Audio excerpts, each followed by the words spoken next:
The scene is set for a New York by Night's Camarilla venue. Dr. Softly is once more entertaining the fledgling known as Mister Peck of the Clan of the Rose.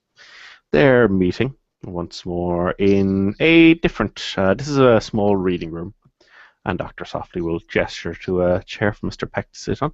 Well, I have the Prince's counteroffer and some good news. Two pieces of good news.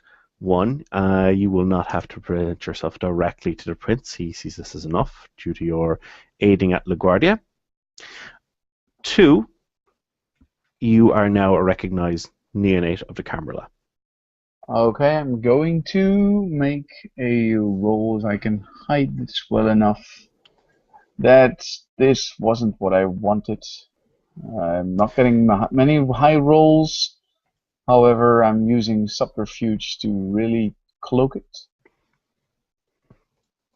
Okay, roll my perception. Oh, Empty. You cloak it pretty well.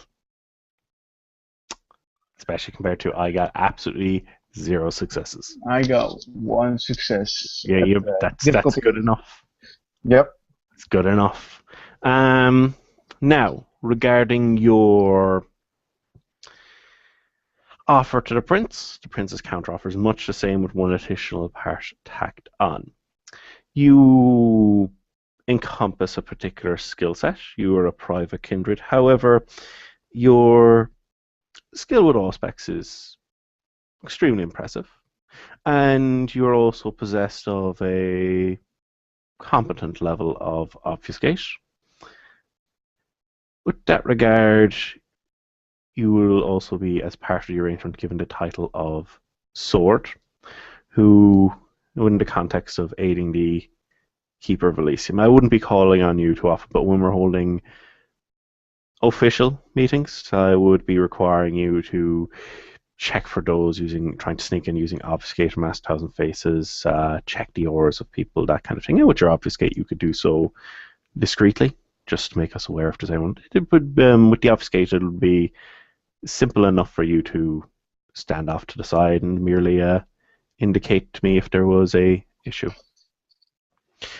Nothing too grandiose, but if you perform well, it gives you the opportunity to showcase off skills if you have your eye towards a particular position in future, or at the very least, even if for the moment you merely want to consolidate what you have, some do so.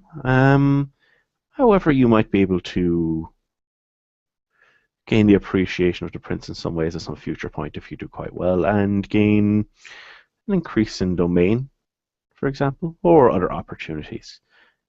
Different kindred benefit in different ways, depending on the Prince and their own dispositions. Of course, you are free to decline the Prince's generous offer, his counter-proposal. Mr. Peck thinks for a moment. He had prepared a counter offer, but he had never expected this to happen. You see him actually. He's being blocked mentally by this offer because he had other ideas what could be happening. Certainly not this.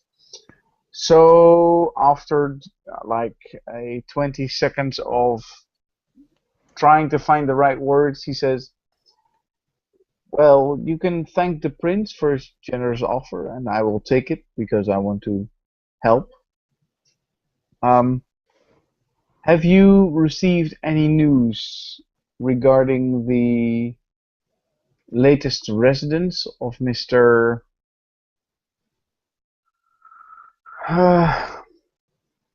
Mr. Arthur's Rock?" I believe that Mr. Artis, well, he is, of course, my final debt. However, the residence, I don't think I actually out of character spoke about that or in character got the things on it. So like the Prince is deliberating, he is considering the matter. However, well, it's not necessarily your domain, and you don't have possessions. However, if you have access to the area, as long as you don't go taking anything, I don't think the Prince will be too upset if you wish to use it at some point if you need a discreet haven. I have my discreet haven. My idea was as follows. There are some items there. I mean, I believe laptops and stuff. I'm not interested in the valuables. I'm interested in the current location of the house. It's a very nice location which lays, I believe, just a little bit outside of the main crowded areas, which would be perfect to house the wellness center. If I take down the house and take or rebuild, refurbish the house and make it a wellness center, then I don't have to purchase the actual new location, which means I save myself a chunk of change when it comes to business, which I can invest in other things. Perhaps it depends on the prince's wishes. However, I'm sure he might be willing to consider selling the area to yourself. It depends on but he might be even more generous than that. We will have to wait and see upon his whims. Is there anything else you wish to speak of? At this moment, no, I'm quite informed.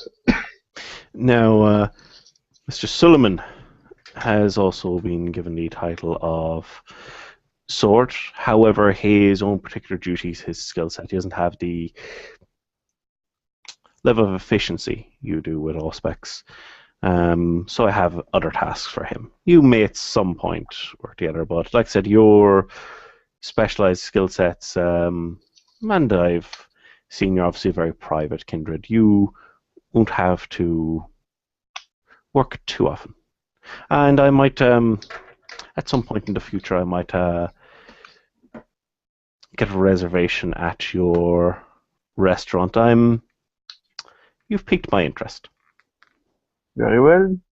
You're very welcome to be there. I can arrange anything you want. If you want something to eat something specific, I can arrange it and make it anything you like. Well, I think I will, whatever on the day the chef suggests, whatever your special is, I will. I am You the are the chef. expert. You are the expert. I will leave it in your hands. Now, in regards to culinary, there are a few kindred who focus on that area, and one of the clan of the Rose. Well, in that area, I will respect your expertise.